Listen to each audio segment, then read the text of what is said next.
Welcome to the first episode of our vodcast, Hacking Life,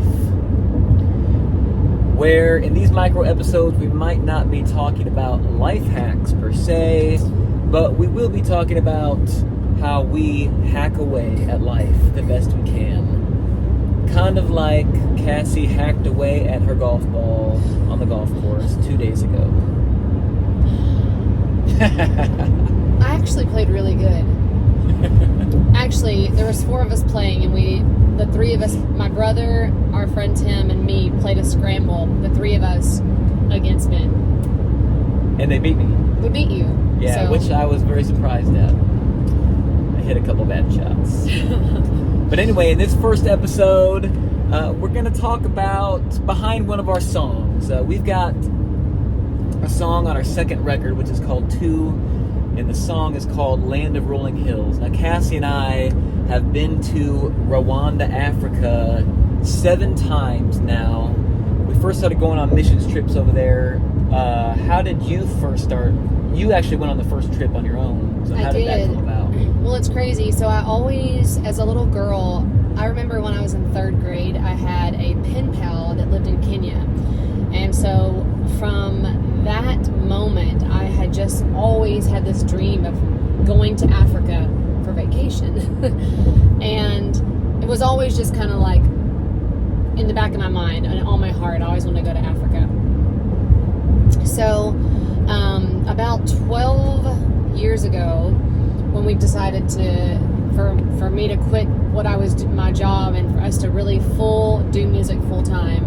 So I just quit working, and we decided we're all in. Well, Ben was doing sound at the Listening Room in Nashville, and at that time, the owner's girlfriend was working for a ministry called Visiting Orphans, and she was just talking to Ben. She was there visiting, and she was talking to Ben and saying that she was going to go on this mission trip, and that it was kind of like a music mission trip, and they were going to be taking like music ministers or music pastors or whatever, music directors from churches or just artists.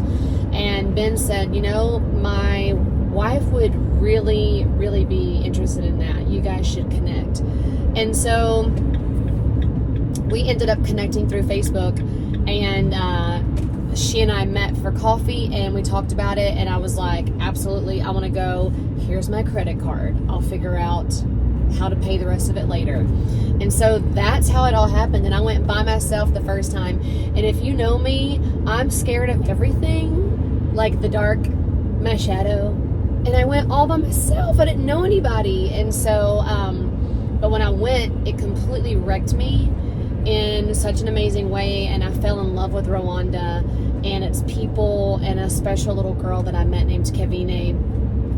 And I came back, and I told Ben, I was like, this was the greatest trip I've ever been on in my life, and you need to experience it. And so we went back together 6 months later. Yeah, so, and then to make a longer story short, we've sponsored Kevine, that little girl, years. for 12 years now. Rwanda, man, it's a beautiful country. It's called the Land of 1,000 Hills, and we've had great experiences in Rwanda, and we've had some not so great experiences. This song that we wrote, Land of Rolling Hills, I remember writing that on one of the public Rwandan bus rides that we take. It's a 3-hour bus ride through the winding hills of Rwanda. And Cassie hates this bus ride. It is a true public Rwandan bus ride, packed full of Rwandans and 2 Americans right here. And there's no bathrooms. No bathrooms on the bus. There's no seat belts. There's no rules in driving. But it's I remember in the middle of this bus ride, I started writing this tune because I had heard that Rwanda had an unofficial motto. And everybody in Rwanda knows this motto. And it says, God spends his days elsewhere, but he sleeps in Rwanda. And I love that so much that I started writing this tune. And the tune is called Land of Rolling Hills, and we put a little bit of djembe and some African rhythms on there. But I wanted to share one interesting story in Rwanda that happened to us, and it is about me acquiring typhoid in Rwanda. Some of you may not know that this happened. One of the trips during the day, I started feeling like somebody had drugged me, and I started feeling very weak in the muscles, and we were at a ministry, and we decided, okay, let's get back to the hotel. We don't know what's going on with me.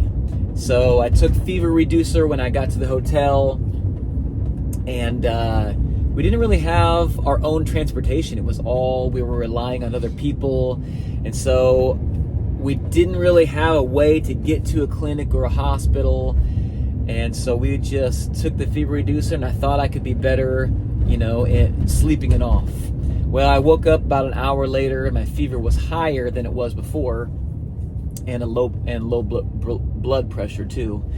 And so we're trying to call our translator. It's the middle of the night. Our translator usually doesn't have her phone on during the middle of the night, and they don't have voicemail there. So we're continuing to try to call, and nothing is going through. And then by the grace of God, Olive Garden, we just passed on Olive Garden. I will be going there on Sunday. By the grace of God. By the grace of God, our translator went to her whatever room her phone was in the middle of the night, saw that we called us back, and she said, we need to get you in a car right now to the clinic. And so they raced over to the hotel in the middle of the night, got us in the car. I was in bad shape at that time in the hotel. I remember I was so cold. It's Rwanda. I had a hoodie on, and I was so just frigid cold. Got in the van.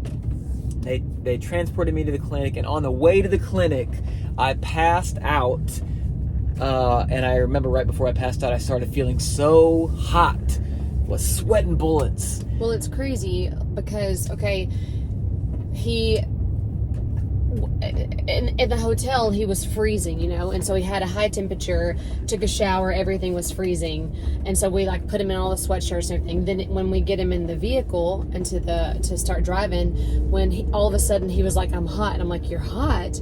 And I look over, and he's just sweating through the hoodie, and all of a sudden he passes out, and his eyes are just rolling in the back of his head, and I just started freaking out. And I was like, Jane! I was yelling. I was like, he passed out. And she comes from the front seat, and she throws hands on him, and she's praying over him, and then she's like, in the name of Jesus. And I just feel like it was the longest drive ever getting to the clinic, because I was like, how much further are we? And they were like, just a couple of minutes. But he was passed out, and it was nuts. Sorry. Yeah, so I was passed out, in and out of consciousness, and they got me to the clinic, and Jane, who's the translator, her husband, and Cassie got on each side of me and dragged me up the stairs to the second floor to the clinic. And I remember seeing some of the stairs and my feet dragging up the stairs. And I was frantic. I was like, somebody help us.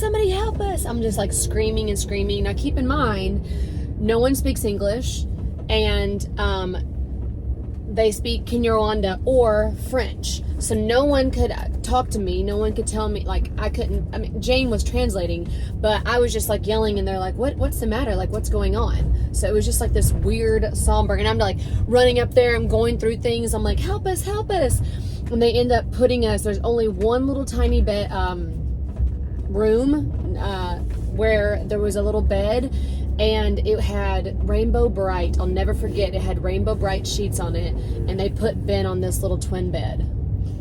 Yeah, where they treated me the best they could. They didn't have all the stuff that a hospital had, but they did the best they could. And by the grace of God, I did survive that night.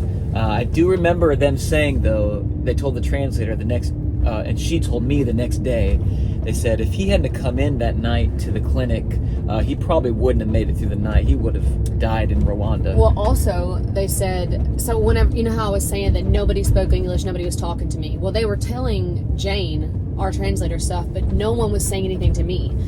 And so then the thing is, they didn't have any kind. They had nothing to like give you. They couldn't do anything through the veins, so to say.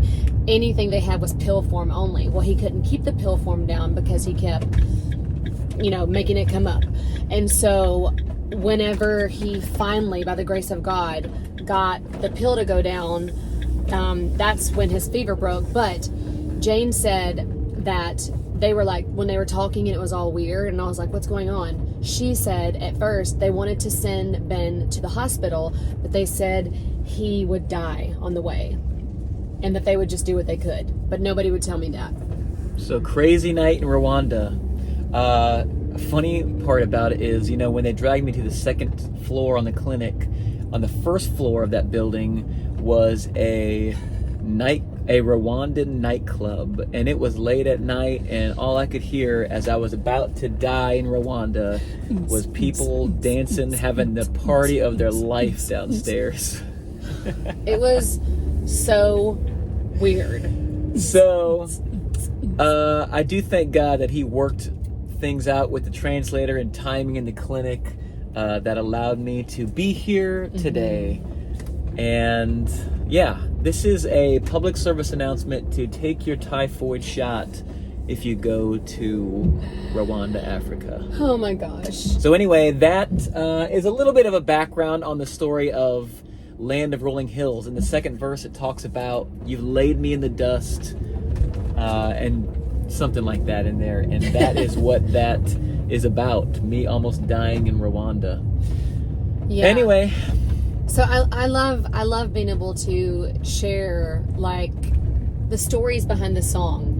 And Rwanda is such a beautiful place, and it holds such a place in our heart. We have just such a love for Rwanda and for Africa and for its people. And we couldn't have got through that night without Jane and God just orchestrating He just made everything perfect, exactly the way it should be. And so Ben's here, and now you're going to have to go and listen to Land of Rolling Hills, and you'll have a whole new perspective of that song. All right, folks. Thanks for hacking away at life with us. We'll talk to you later. We're going to go to our second home, Planet Fitness.